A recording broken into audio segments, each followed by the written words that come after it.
پاکستان میں سردیوں میں بجلی کی لوڈ شیڈنگ کی وجہ دھند یا کچھ اور؟ پاکستان میں سردیوں میں بھی لوڈ شیڈنگ کیوں ہو رہی ہے؟ دھند سے بجلی کی ترسیل کا نظام کیسے متاثر ہوتا ہے؟ پاکستان میں موسم سرما میں بجلی کی کھپت گرمیوں کے مقابلے نصف ہوتی ہے، یعنی اصولنا ملک میں بجلی کی لوڈ شیڈنگ کم ہونی چاہیے، مگر رواں سال ایسا نہیں کیونکہ گزشتہ چند روز سے کئی گھنٹوں کی لوڈ شیڈنگ نے شہریوں کو پریشان کر رکھا ہے۔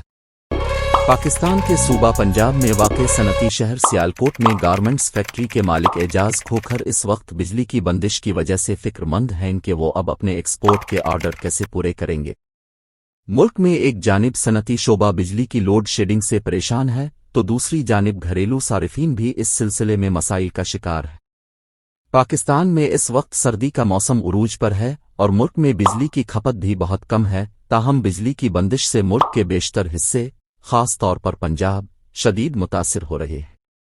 وزارت توانائی سے ملک میں بجلی کے حالیہ بحران کے بارے میں پوچھا گیا تو ترجمان نے بتایا کہ ملک میں حالیہ لوڈ شیڈنگ کی وجہ ملتان ریجن اور دیگر ڈسکوز کے گرد اسٹیشن ٹرپ ہونا ہے۔ اسی دوران ہائیڈل جنریشن میں کمی آئی جس سے نظام میں عدم توازن پیدا ہوا۔ NTDC سسٹم کو ان موسمی حالات اور کم ہائیڈل جنریشن کی وجہ سے ایک مشکل وقت کا سامنا ہے۔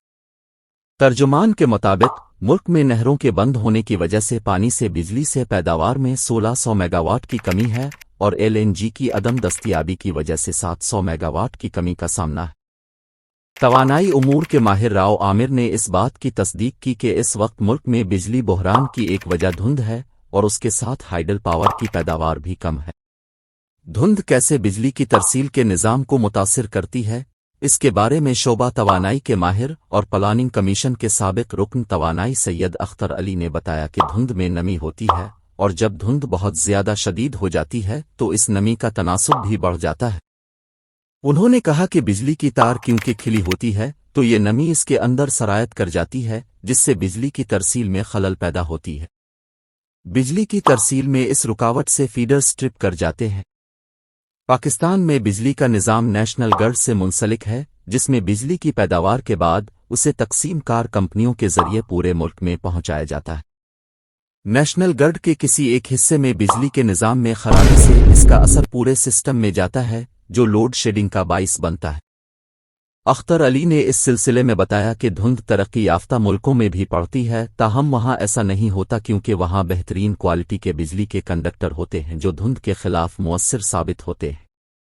انہوں نے کہا پاکستان میں ایک تو ویسے بھی بجلی کی تقسیم کا نظام بوسیدہ ہے اور پھر دھند اس کی فعالیت کو مزید متاثر کرتی ہے۔ وزارت توانائی کے مطابق پاور ڈویژن بجلی کے شارٹ فال کو کم کرنے کی کوشش کر رہا ہے۔ اس کے لیے 800 میگا واٹ بجلی پیدا کرنے کے لیے اور LNG کی کمی سے نمٹنے کے لیے فرنس آئل کا استعمال کیا جا رہا ہے۔